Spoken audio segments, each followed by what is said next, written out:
When we started out to build a Demon, we didn't start out to compete with anyone else in the industry. We started out working from our background and being the best version of what we could be, because we are completely different. We are not trying to be a sports car. We are not trying to be a pony car. We're trying to be a street strip muscle car, and there's no one else in that space. We decided very early on in the project that the key to success on this car was going to be the last tenth. And I don't mean the tenth of a second in the quarter mile. I mean that last tenth of effort that was going to push you beyond an interesting stat into a stat that had never been done before. I mean, you start at the top of the list, drag radials. No one's ever put drag radials on a car. They've been available in the marketplace, but they've never been put on a production car. That's a first that we're very proud of. Transmission. No one has ever put a trans brake in a production car. No one has used the air conditioning system to cool the intercoolers. The Demon engine is all new. It's not a tuned up version of our Hellcat engine. The only part that carries over is the cylinder head. We deck honed the block, which is something you see on high-end race car engines. New crankshaft, new connecting rods, new pistons, new camshaft, all new valve train, and a new larger 2.7 liter supercharger. So all of those things that make it a dedicated drag car, all of those things that make it awesome on the strip, you can completely modify. You can make this car as comfortable or as crazy as you want it to be. The two most common questions I get on Demon: number one, why'd you build a car like this? And the second question after that, how much horsepower does it have? And I always tell everybody, I'll tell you the horsepower, it's amazing, but I want to explain to you the full performance package and everything that that horsepower enables.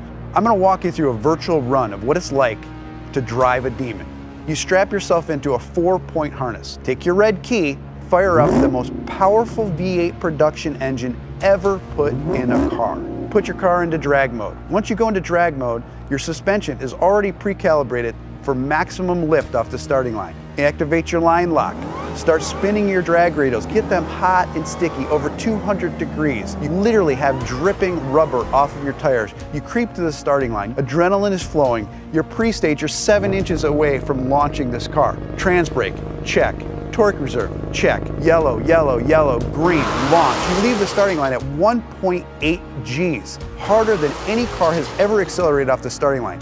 That force puts a ton of weight on the rear end of this car, forcing the front end up in the air. It pulls a wheelie. First gear, second gear, 0 to 30 in 1 second. Third gear, you're now at 60 miles an hour in 2.3 seconds. Fourth gear, 5.1 seconds, you're doing 100 miles an hour. Now things are starting to settle in. You're really getting into this time warp and things are happening so fast. You're getting close to the end of the track. You're now doing 140 miles an hour as you cross the finish line in 9.65 seconds. You have just driven this production car faster than any production car has ever finished the quarter mile. So fast, in fact, that after the NHRA certified that time, they banned it from competition. And it took 840 horsepower and 770 pound-feet of torque to do that. Being banned from the NHRA with this car at first sounds like a negative, but reality is it's really huge street credibility for this car. Even the National Hot Rod Association says you've pushed too far. You've done too much. You've broken a record that's not supposed to be broken in a production car.